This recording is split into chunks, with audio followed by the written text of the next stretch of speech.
আজ আমরা নবম শ্রেণীর ভৌতবিজ্ঞানে শক্তির ক্রিয়া এই অধ্যায়ে দুটো বিষয় ক্ষমতা ও শক্তি এই সম্বন্ধে আমরা আলোচনা করব। আমাদের আলোচ্য বিষয় হচ্ছে ক্ষমতা ও শক্তি। ক্ষমতা ও শক্তি এই দুটো বিষয়ে আসলে আমরা আলোচনা করব। এই দুটো বিষয় আলোচনা করার আগে তোমাদেরকে বলবো এই চ্যানেলটা সাবস্ক্রাইব করো এবং নতুন নতুন ভিডিও আপডেট পাও।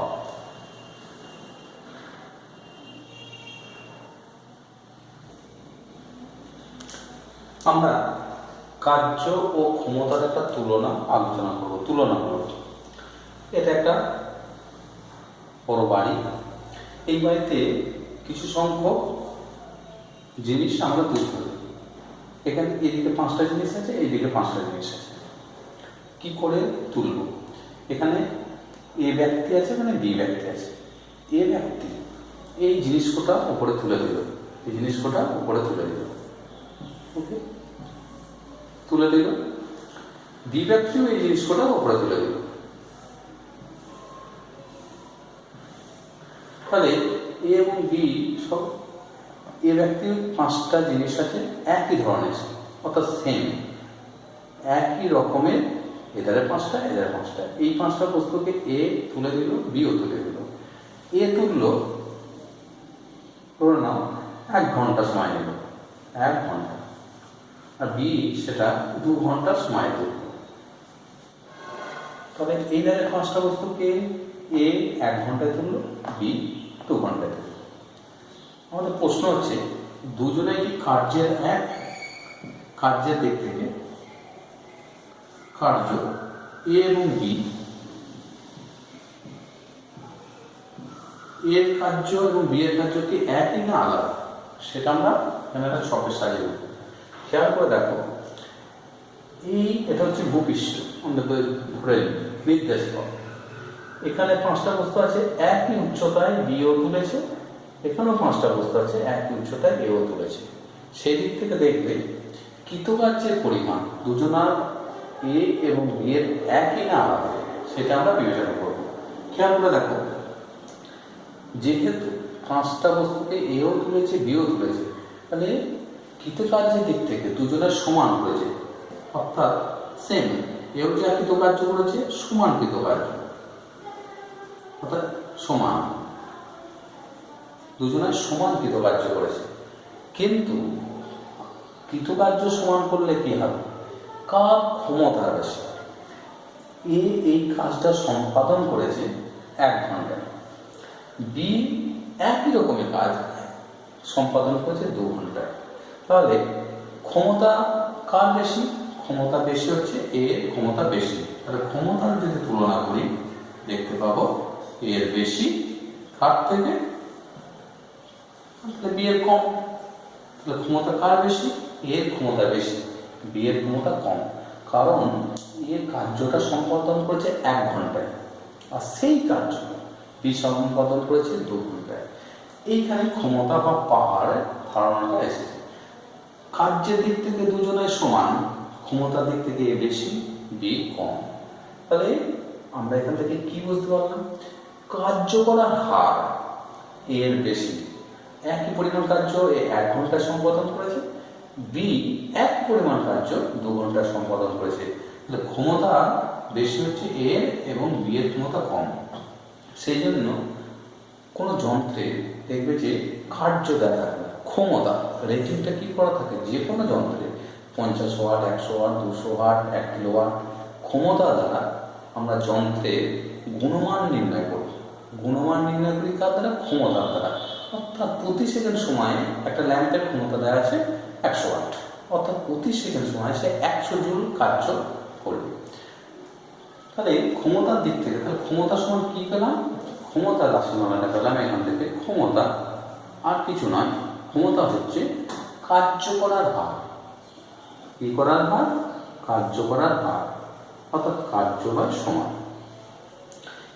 সেই কার্যের থেকেও গুরুত্ব হচ্ছে ক্ষমতা। আমরা যে কোনো জিনিস ক্ষমতা দিয়ে বিবেচনা করে নিই। দুটো ল্যাম্পের, একটা 50 ওয়াট, একটা 60 ওয়াট, একটা 100 ওয়াট। আমরা কোনটা চয়েস করবো? অ্যাকচুয়াল ল্যাম্পটা, কারণ সে বেশি ক্ষমতা ব্যয় করবে, অর্থাৎ সে বেশি পরিমাণ আলো দেবে, বা অন্য কোনো ল্যাম্প হলে আলো দেবে, অন্য কোনো যন্ত্র হলে সে যান্ত্রিক শক্তিকে রূপান্তর করবে। তাহলে ক্ষমতা হচ্ছে কার্য বাই সময়। তাহলে ক্ষমতা রাশিমালা কি? কার্য বাই সময়। তাহলে ক্ষমতা কাকে বলে? কার্য করার হার rate of change of work. তাহলে কার্য করার হারকে বলা হয় ক্ষমতা। এবার দেখো, কার্য স্কেলার রাশি, সময় স্কেলার রাশি। তাহলে ক্ষমতা কি রাশি? স্কেলার রাশি। এটা আলোচনা আমরা একটা টেবিলের সাথে করে দেবো। ক্ষমতা এবং কার্যের ধারণাটা আমরা পেয়ে গেলাম। এবার ক্ষমতা কি রাশি? ক্ষমতা হচ্ছে কার্য বাই সময়। কার্য এবং সময়, কার্য যেহেতু স্কেলার রাশি, ক্ষমতা হচ্ছে স্কেলার রাশি। তাহলে ক্ষমতা হলো স্কেলার রাশি। একক, ক্ষমতার একক কি? ক্ষমতার একক এদিক থেকে বলে দেখো, ক্ষমতা হচ্ছে কার্য বাই সময়। তাহলে কার্যের একক কি পেয়েছিলাম? সিজেস একক আর, আর সময় একক সেকেন্ড। তাহলে আর পার সেকেন্ড, আর পার সেকেন্ড, ওকে, আর পার সেকেন্ড। এসআই পদ্ধতিতে ক্ষমতা কি? ডাব্লিউ বাই টি, অর্থাৎ joule per second, joule per second.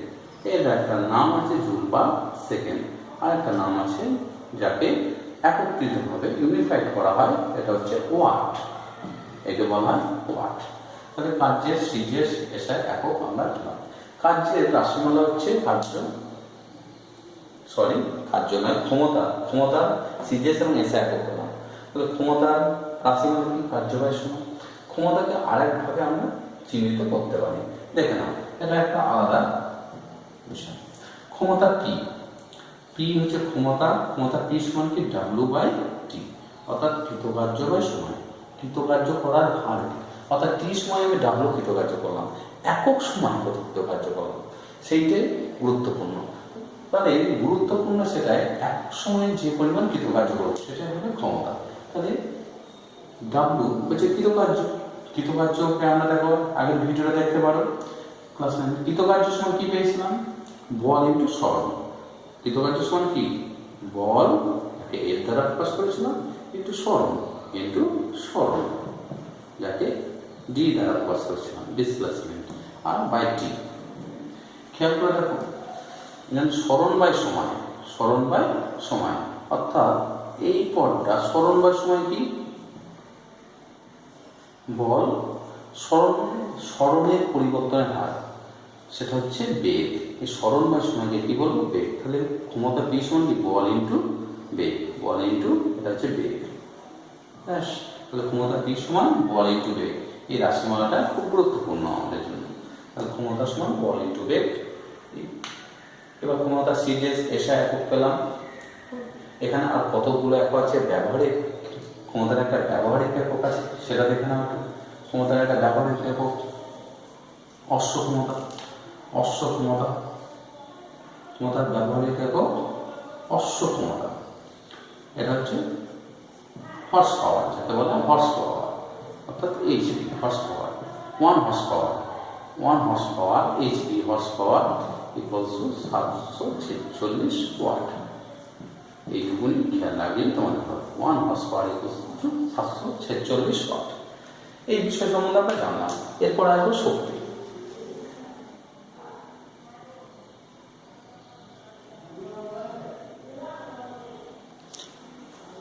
এরপরের টপিকটা হচ্ছে শক্তি কি? তাহলে আমরা প্রথমে পেলাম কার্য কি হলো? কোনো বস্তুর উপর বল প্রয়োগ করলে বস্তু যদি সরণ, বলের প্রয়োগ বিন্দু যদি সরণ হয় তাকে কার্য বলেছি।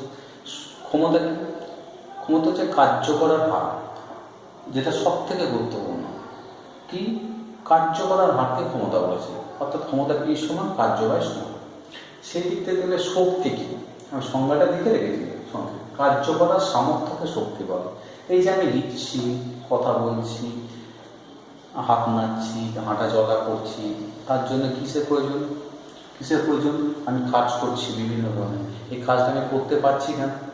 কারণ আমার ভেতরে কি আছে? শক্তি সঞ্চয় আছে। শক্তিটা আসছে কোথা দেখো? সেই শক্তিটা বিভিন্ন খাদ্যবস্তু গ্রহণ করছি, খাদ্যবস্তুর মধ্যে রাসায়নিক শক্তিগুলো আমরা পেয়ে যাচ্ছি। তাহলে খাদ্যের মাধ্যমে শক্তি পাচ্ছি, সেই শক্তির বিনিময়ে কিন্তু আমি কাজ করছি।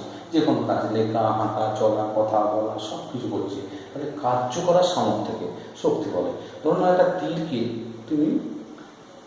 তীরকে ধনুকে বাঁকিয়ে তুমি তীর ছুড়ি, তীরটা যে এগিয়ে যায় কেন যায়? যখন ধনুকটাকে আমরা আকৃতি পরিবর্তন করি তখন তার মধ্যে একটা শক্তি সঞ্চয় হয়, সেই জন্য কাজ করে। ধরুন না, ভূপৃষ্ঠ একটা বস্তুকে আমি উপর দিকে এই উঁচুতে তুললাম এবং ফিক্সড বস্তুটা তুলে ধরে আছে, জাস্ট ছেড়ে দিলাম, বস্তুটা কি হবে? করতে থাকবে। আমি যখন বস্তুটাকে এই উপরে তুলেছি, আমি কে? একজন বাইরের লোক, বাহ্যিক সংস্থা। কোনো বস্তুকে মহাকর্ষ টানছি, এইটারে কি? mg। এই বলের বিরুদ্ধে আমি বস্তুটার ওপর বাহ্যিক বল প্রয়োগ করে আমি একটা নির্দিষ্ট উচ্চতায় তুলেছি, তখনই বস্তুটা একটা শক্তির অধিকারে রয়েছে। কি করে বুঝবো বস্তুটা শক্তির অধিকারে রয়েছে? বস্তুটাকে আমি যদি রিলিজ করি বা ছেড়ে দিই, ছেড়ে দিলাম, বস্তুটা দেখছি পড়ছি, বস্তুটা কি পড়ে গেল, নিঃসন্দেহে অর্থাৎ গতিশক্তির রয়ে গেল। তাহলে বস্তুটার মধ্যে শক্তি অন্তর্নিহিত ছিল, সেই শক্তির বিনিময়ে সে কি গতিশক্তি রূপান্তর করলো। এইবার তাহলে কার্য করার সামর্থ্যকে শক্তি পাবে। এই শক্তির কতগুলো রূপ আমরা দেখব, শক্তি বিভিন্ন রূপগুলো নিয়ে এবার আলোচনা করবো। তাহলে শক্তির আর কার্য করার সামর্থ্য, মানে সেই দিক থেকে দেখলে দেখো, তাহলে রাশি হিসাব কি? 1 নাম্বার এটা স্কেলার রাশি, কি রাশি? স্কেলার রাশি। ওকে, ঠিক আছে, স্কেলার রাশি। বা 2 নম্বর চলে আসো এককের দিক থেকে কি? কার্য আর শক্তি একই, কার্য যদি করা হয় তবেই শক্তিতে রূপান্তরিত হয়। তাহলে এটা কি? সিজিএস একক কি? আর এবং এস একক হচ্ছে জুল। তাহলে সিজিএস একক আর এবং এস একক জুল। তাহলে শক্তি এবং কার্য দুটোই সমান্তর, অর্থাৎ কার্য না করলে বস্তু শক্তি অর্জন করতে, আবার শক্তি না থাকলে বস্তু কার্য করতে পারে না। ব্যাস, এর সম্বন্ধে এরপরে শক্তির বিভিন্ন ভাগগুলো আমরা আলোচনা করব। এবার দেখো, আমরা শক্তির বিভিন্ন ভাগগুলো আলোচনা করছি। যান্ত্রিক শক্তি, তাপ শক্তি, আলোক শক্তি, রাসায়নিক শক্তি, তড়িৎ শক্তি, পারমাণবিক শক্তি, নিউক্লিয় শক্তি, এই শক্তিগুলো আমরা আলোচনা করব। কিন্তু আমাদের সিলেবাসে শক্তি বৈশিষ্ট্য মনে রাখবে, শক্তি বৈশিষ্ট্য হচ্ছে শক্তি রূপান্তরযোগ্য। অর্থাৎ আমি তাপ থেকে আলো পেতে পারি, আলো থেকে তাপ পেতে পারি, রাসায়নিক থেকে আলো থেকে রাসায়নিক শক্তি, তড়িৎ থেকে আলো, তড়িৎ থেকে তাপ, অর্থাৎ রূপান্তরযোগ্য।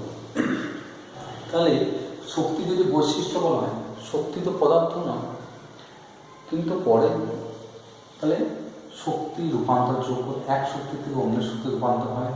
বিভিন্ন প্রকার শক্তির ভাগগুলো আমরা নিলাম, কিন্তু আমাদের আজকে সীমাবদ্ধতা থাকবে যান্ত্রিক শক্তি।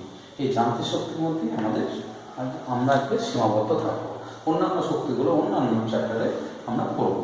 যান্ত্রিক শক্তি, এই যান্ত্রিক শক্তিটা নিয়ে আলোচনা করবো। দেখো, যান্ত্রিক শক্তি 2 প্রকার। প্রথমে যান্ত্রিক শক্তি।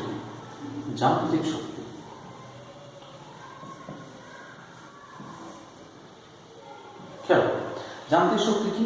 তো না, আমি একটা খাতা নিলাম, যান্ত্রিক শক্তি। খাতাটা এই আকারে আছে, আমি কি করলাম? এর আকারটা পরিবর্তন করলাম। যেই আকারটা পরিবর্তন করলাম, এর মধ্যে কিন্তু আকারটা পরিবর্তন করতে গেলে কি করতে হলো? আমাকে বাইরে থেকে কি করতে হলো? বল প্রয়োগ করতে হলো। ফলে বস্তুটার আকারের পরিবর্তন হওয়ার ফলে একটা শক্তির অধিকার হলো। কি করে বুঝবো শক্তির অধিকার হলো? একে যদি আমি এখন ছেড়ে দিই, কি আগের অবস্থায় ফিরে যাচ্ছে, অর্থাৎ এর মধ্যে শক্তি নিঃসন্দেহে সঞ্চিত ছিল। সেই শক্তিটা ছিল কেন? আমি বাহ্যিকভাবে এর উপর বল প্রয়োগ করেছিলাম। তাহলে কোনো বস্তুর আকৃতি পরিবর্তন করলে, অবস্থানের পরিবর্তন করলে, তাহলে আকৃতি, অবস্থান, গতির পরিবর্তন হলে বস্তুটি যে শক্তির অধিকারী হয় তাকে আমরা যান্ত্রিক শক্তি বলবো। যান্ত্রিক শক্তি আবার দুই প্রকার, একটা হচ্ছে স্থিতিশক্তি আর একটা হচ্ছে গতিশক্তি। গতি অবশ্যই এগুলো শক্তি। স্থিতিশক্তি কি কি হলে স্থিতিশক্তি হয়? দেখো, বস্তুর আকার, আকার পরিবর্তন হলে, আকারের পরিবর্তন, অবস্থান,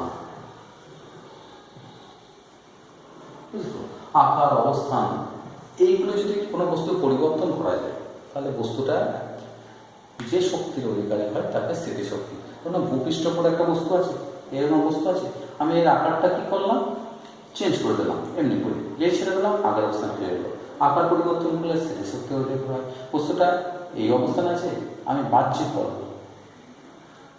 মহাকর্ষ বল কোন দিকে, নিচের দিকে, সেই বল কাটিয়ে আমি ওপরে ধরলাম, সেই বল কাটিয়ে যখন ওপরে ধরলাম আমি কি, আমার প্রযুক্ত বল ওপর দিকে আর মহাকর্ষ বল নিচের দিকে, সেই বল যে প্রয়োগ করলাম ওপর দিকে, সেই বলটা কি বস্তুটা স্মরণ ঘটালো, যেই স্মরণ ঘটালো এর সঙ্গে শক্তির অধিকারী আছে। কী করে বুঝবো?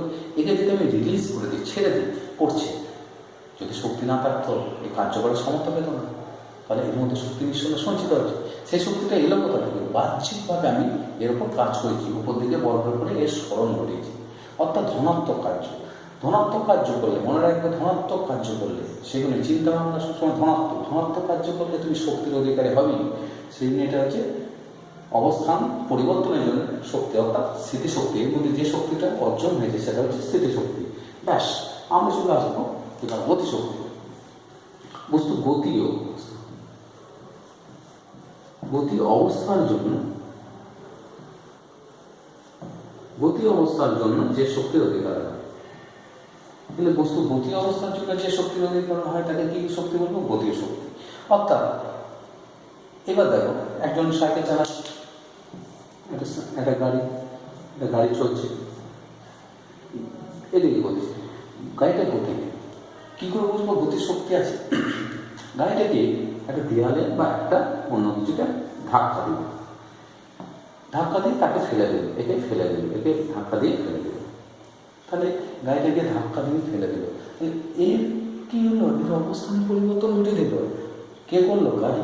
গাড়িটা কেন করতে পারলো? গাড়ির মধ্যে কি নিঃসন্দেহে শক্তি আছে। কি শক্তি? গাড়িটা যেহেতু গতিশীল, কি শক্তি? গতিশক্তি। তাহলে গতিশক্তি গতি অবস্থার জন্য কৃতকার্য করার যে সামর্থ্য অর্জন করে তাকে গতিশক্তি বলে। একটা ছোট্ট উদাহরণ, একটা ব্রেক আছে না, মাটির মধ্যে একটা ব্রেক মুখেছে, একটা ব্রেক, এর উপর যদি হাতুড়িটা রাখো, ব্রেকটা মাটিতে প্রবেশ করবে না, ব্রেকটা মাটিতে প্রবেশ করবে না, কিন্তু হাতুড়িটা যদি আমি একটা নির্দিষ্ট অবস্থান থেকে এসে জোরে মারি, অর্থাৎ হাতুড়িটার মধ্যে যদি গতিশক্তি সঞ্চার করি, এসে ব্রেকের মধ্যে আঘাত করি, তার ব্রেকটা কী হবে? মাটির মধ্যে বা দেয়ালের মধ্যে প্রবেশ করবে। এইটা হচ্ছে ব্রেকের কি শক্তি, হাতুড়ি গতিশক্তির জন্য হাতুড়িটা কি এর উপর বল প্রয়োগ করলো, সেই গতিশক্তি কৃতকার্য করবো। তাহলে আমরা গতিশক্তি কি পেলাম? গতি অবস্থা থাকার জন্য বস্তু যে শক্তির অধিকারে হয় তাকে গতিশক্তি বলা হয়, যে কোনো বস্তু গতি অবস্থা থাকার জন্য। এবার স্থিতিশক্তি এবং গতিশক্তির রাশিমালা আমরা নির্ণয় করব। এবার আমরা স্থিতিশক্তির রাশিমালা নির্ণয় করবো। খেয়াল করে দেখো, এটা ভূপৃষ্ঠ, এর উপর একটা বস্তু আছে, এম করে একটা বস্তু আছে, বস্তুটা ওপর পৃথিবী কত বলে টানছে বস্তুটাকে? এমজি বল। কত বল? এমজি বল। নিচের দিকে, কোন দিকে? নিচের দিকে। আমি কি করলাম? ঊর্ধ্বমুখী একটা বল, একটা বস্তুকে ওপরে তুলছি, ঊর্ধ্বমুখী একটা বল থাকে, সেই বলের প্রভাবে বস্তুটা এখান থেকে এখানে এলো। কোন বলের প্রভাবে? বাহ্যিক বল। তাহলে আমি বস্তুটার উপরে একটা বাহ্যিক বল আমি প্রয়োগ করেছি, অর্থাৎ এই বলের প্রভাবে, অর্থাৎ আমরা বলতে পারি অভিকর্ষ বলের বিপরীত বা অভিকর্ষ বলের বিরুদ্ধে। এটা হচ্ছে অভিকর্ষ বল, এটা হচ্ছে বাহ্যিক বল। তাহলে বাহ্যিক বলের প্রভাবে বস্তুটা আমি এই চিত্রটায় করলাম। তাহলে আমি কৃতকার্য কত করলাম? খেয়াল করে দেখো, বলের বিরুদ্ধে কৃতকার্য করেছি। কেন? বল এইদিকে, অভিকর্ষ বল, আর আমি কোন দিকে? বল, ওই বিরুদ্ধ বলে গিয়ে আমি এখানে করলাম। যেহেতু বলের বিরুদ্ধে কৃতকার্য, তাহলে এখানে কৃতকার্য বস্তুর ওপর কৃতকার্য কি? বিরুদ্ধ বল। তাহলে বস্তুর ওপর কৃতকার্য, বস্তু দ্বারা না, বস্তু কর্তৃক কৃতকার্য। কৃতকার্য সমান কি? বল, বল ইন্টু সরণ, বল ইন্টু সরণ। একটু স্পিড দেবো। বল, বল কত এমজি, আর সরণ কত? বল এইটা। এবার উপরে বলটা কাটানো হবে না, এম সমান এমজি, অর্থাৎ বল এই বস্তুটা আমি সমবেগে তুলেছি। সমবেগে তোলা মানে নিচের দিকে এমজি আছে, উপর দিকে, সেই জন্য বস্তুটার উপর লব্ধি বল কত? জিরো। লব্ধি বল জিরো বলেই তো বস্তুটাকে এখানে আমি তুলেছি, ব্যাস। তাহলে বল হচ্ছে এমজি, আর সরণ কত? কত সরণ ঘটেছে? এইচ। তাহলে হয়ে গেল এম জি এইচ। এটা তো মোট কৃতকার্য দ্বারা শক্তি। আমি চাইছি স্থিতি শক্তি। মনে রাখবে, বস্তু কর্তৃক যে পরিমাণ, বস্তুর ওপর যে পরিমাণ কৃতকার্য করা হয় সেটাই বস্তুর মধ্যে। এখানে আমি এখান থেকে এখানে তুলতে আমার কৃতকার্য এম জি এইচ। আমি কার্য করলাম বস্তুটার ওপর, শক্তির অধিকারী হলো বস্তুটা। তাহলে বস্তুটার স্থিতিশক্তি, তাহলে স্থিতিশক্তি, বস্তুর স্থিতিশক্তি কত? বস্তুর স্থিতিশক্তি, বস্তুর স্থিতিশক্তি কত হবে? সমান এম জি এইচ। অর্থাৎ স্থিতিশক্তির রাশিমালা এম জি এবং এইচ তিনটে রাশির ওপর নির্ভর করে। এম জি এইচ অবশ্যই বুঝতে পারছি, এম বাড়লে স্থিতিশক্তি বাড়বে, জি বাড়লে বাড়বে, এইচ বাড়লে বাড়বে, স্থিতিশক্তি রাশিমালা। এবার স্থিতিশক্তিকে আমরা ধরে নিতে পারি ওপরের দিকে তুললাম বলে স্থিতিশক্তি ধনাত্মক। কি ধনাত্মক? স্থিতিশক্তি ঋণাত্মক হতে পারে, আমরা সেটা এবার দেখব। ধরে নাও এই চিত্রে বুঝিয়ে দিই, পৃথিবী পৃষ্ঠ আছে,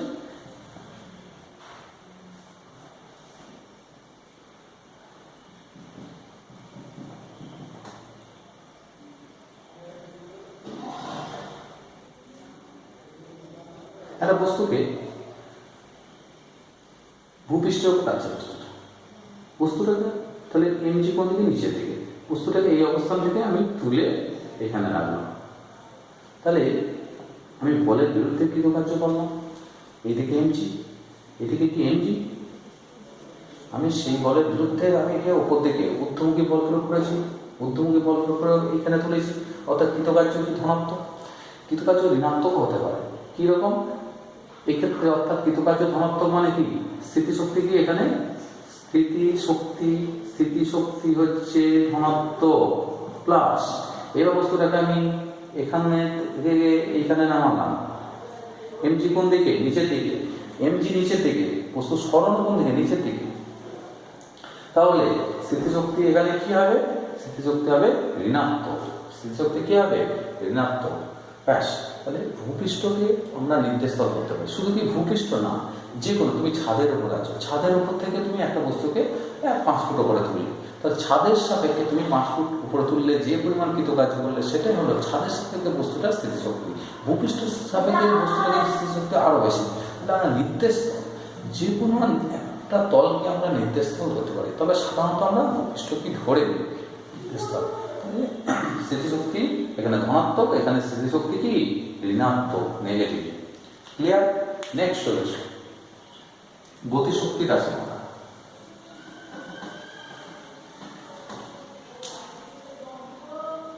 খেয়াল করে দেখো, এম ভরে একটি বস্তু আছে, বস্তুটি স্থির অবস্থায় আছে, অর্থাৎ বস্তুটি প্রাথমিক বেগ 0, বস্তুটার উপর এফ বল ক্রিয়া করলাম। এফ বল ক্রিয়া করার টি সময় পর, এফ বল ক্রিয়া করার টি সময় পর বস্তুটি বেগ হলো ভি, এবং বস্তুটার মধ্যে এফ বলটা কেমন বল? ধ্রুবক বল, অর্থাৎ বলের মানের কোনো পরিবর্তন করিনি, ধ্রুবক বলে প্রয়োগ করায় বস্তুটির ত্বরণ হলো এ। এই সব রাশিগুলোর সম্বন্ধে তোমরা পরিচয় আছে, M, F, A, T, V, U. খেয়াল করে দেখো, তাহলে এখান থেকে বস্তুটা যে এম বল প্রয়োগ করলাম, টি সময় পর বেগ হলো ভি, তাহলে এখন সে গতিশীল আছে। বলছে এই মুহূর্তে টি সময় পর বস্তুটার গতিশক্তি কত? প্রথমত খেয়াল করো, এবং বস্তুটি কতটা স্মরণ ঘটেছে এই পয়েন্ট থেকে এই পয়েন্ট, অর্থাৎ স্মরণ যদি এস হয়, স্মরণের পরিমাণ কি এস, এস। তাহলে কৃতকার্যের রাশিমালা আমরা প্রথমত গতীয় সমীকরণ থেকে কি পেতে পারি? আমরা পেতে পারি, খেয়াল করে দেখো, ভি সমান ভি স্কয়ার সমান ইউ স্কয়ার প্লাস 2as। তাহলে প্রাথমিক বেগ 0, অন্তিম বেগ ভি সরণ কত ঘটেছে এস, তাহলে আমরা গতীয় সমীকরণ থেকে পেতে পারি ভি স্কোয়ার সমান কি স্কোয়ার প্লাস 2as। এই সমীকরণ থেকে আমরা বলতে পারি ভি স্কোয়ার বিয়োগ মান কত 0, 0 স্কোয়ার মানে 0 প্লাস 2as। এখান থেকে s সমান কত পাবো, তারপর s equals to V square by 2a, অর্থাৎ সরণ সমান পেয়ে গেলাম ভি স্কোয়ার বাই। আচ্ছা, বস্তুটা কত বল প্রয়োগ করছি f, সরণ কত হয়েছে s, আমি বাহ্যিক কতটা বল প্রয়োগ করছি এই দিক থেকে, তাহলে কৃতকার্য কত, কৃতকার্য বল ইন্টু সরণ, বলের সরণের বলের পরিমাণ কত, f সমান কি m ইন্টু a, আর s সরণ কত বললাম ভি স্কয়ার বাই 2a। তাহলে এই ক্যান্সেল হলো, তাহলে কিছু পেয়ে যাচ্ছে হাফ m ভি স্কয়ার। তাহলে এটাই হলো গতিশক্তির কৃতকার্য। তাহলে কৃতকার্য আবার আসে, আমি যে পরিমাণ বস্তুটার উপর কৃতকার্য করলাম, বল প্রয়োগ করে করে ঠেলে ঠেলে ঠেলে ঠেলে এখানে গেছি, কত বল প্রয়োগ করছি আমি, বস্তুটা সম ঘটেছে কত এস, তাহলে আমার দ্বারা কৃতকার্য কত এফ ইন্টু এস। এই যে কৃতকার্য বস্তুটার মধ্যে কি, বস্তুটার মধ্যে গতিশক্তি হিসেবে সঞ্চিত হলো, তাহলে হে হাফ এম ভি স্কয়ার হলো কৃতকার্য, ইহা এর বস্তু কি গতিশক্তি, অতএব গতিশক্তি সমান হাফ এম ভি স্কয়ার, বোঝানো গেল half M V square. Clear? তাহলে কৃতকার্য বাহ্যিকভাবে যে কৃতকার্য করা হয় সেটাই বস্তুর মধ্যে স্থিতি বা গতি শক্তি হিসাবে রূপান্তরিত হয়। তাহলে এখান থেকে কৃতকার্য বাহ্যিকভাবে কৃতকার্য বস্তুর মধ্যে গতিশক্তি হিসাবে সঞ্চিত হয় বা স্থিতিশক্তি হিসাবে সঞ্চিত হয়। দেখে নাও, এই অবস্থানে বস্তুটির বেগ ছিল 0, অর্থাৎ কত স্থির অবস্থা ছিল, গতিশক্তি কত 0। এই অবস্থানে যখন এলো বস্তুর বেগ ভি, গতিশক্তি কত হাফ এম ভি স্কয়ার। তাহলে গতিশক্তির পরিবর্তন কত হলো, এইটা মাইনাস এইটা, সরি এইখানে half M V square minus 0। তাহলে আমরা এখান থেকে একটা সিদ্ধান্ত আসতে পারি গতিশক্তির পরিবর্তন, ভালো করে খেয়াল রাখবে, এটা গতিশক্তির পরিবর্তন কার সঙ্গে সমান, সমান কৃতকার্য। অবশ্যই কৃতকার্যটা বাহ্যিক সংস্থা, তাহলে গতিশক্তির পরিবর্তন কার সঙ্গে সমান, কৃতকার্য। এটা ভালো করে খেয়াল রাখবে, অর্থাৎ বস্তুটা যে পরিমাণ গতিশক্তি পরিবর্তন হলো সেটা কৃতকার্যের সঙ্গে আমরা সমান করে নিলাম। এই পর্যন্তই হলো, পরের ক্লাসে আমরা বস্তুর যান্ত্রিক শক্তি সংরক্ষণ সূত্রটা আমরা আলোচনা করব।